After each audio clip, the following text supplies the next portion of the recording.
Pagi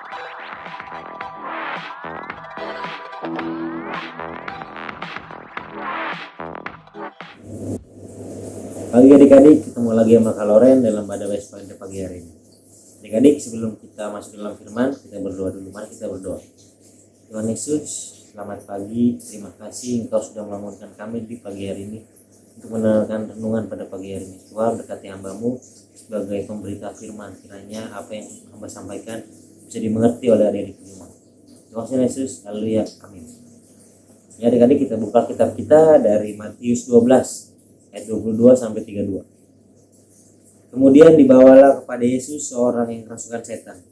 Orang itu buta dan bisu. Lalu Yesus menyembuhkannya, sehingga si bisu itu berkata-kata dan melihat.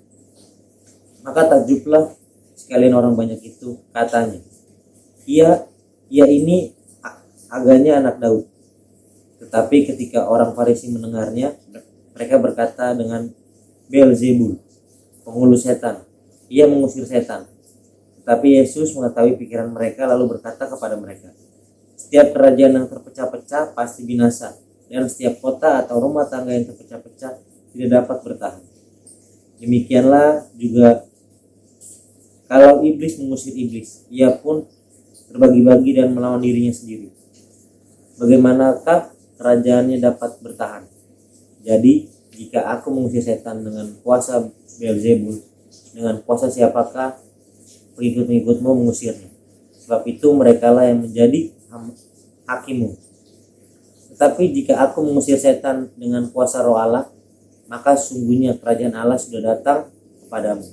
Atau bagaimanakah orang dapat memasuki rumah seorang yang kuat dan merampas harta bendanya apabila tidak diikatnya dahulu orang kuat itu? Sesudah diikatnya, barulah dapat ia merampok rumah itu.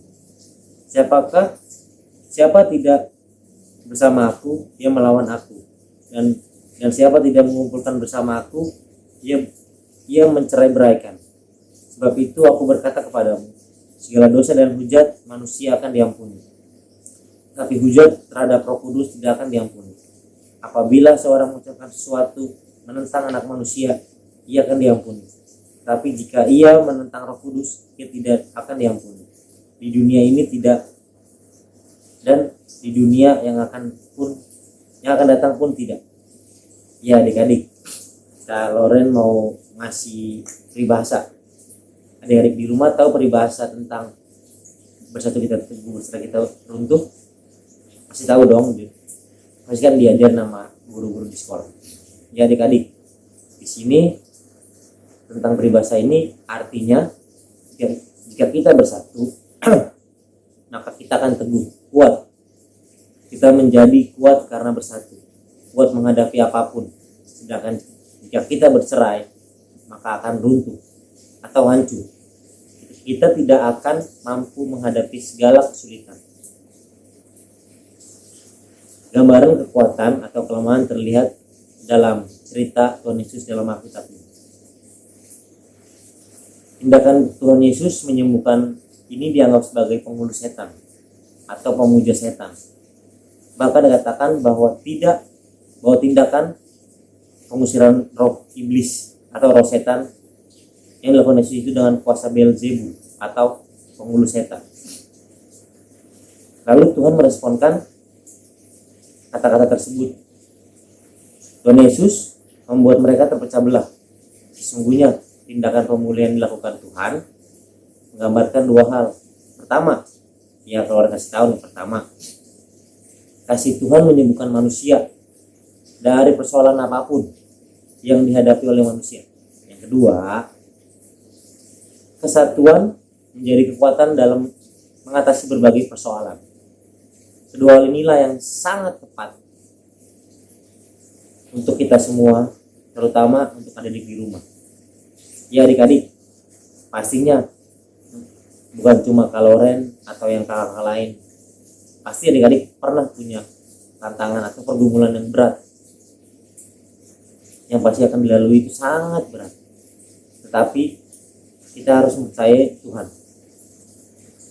Harus yakin bahwa kasih Tuhan merangkul kita untuk mengatasi segala persoalan.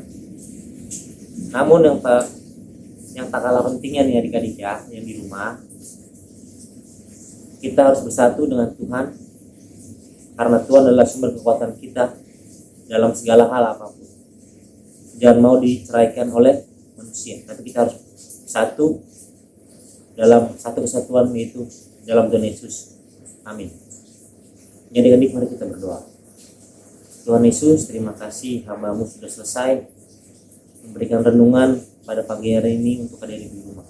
Tuhan berkati adik-adik di rumah dalam aktivitas sehari-harinya atau dalam sekolahnya, pergumulannya. Tuhan berkati, lindungi, lingkupi semua adik-adik yang melakukan aktivitas maupun sekolah atau di rumah.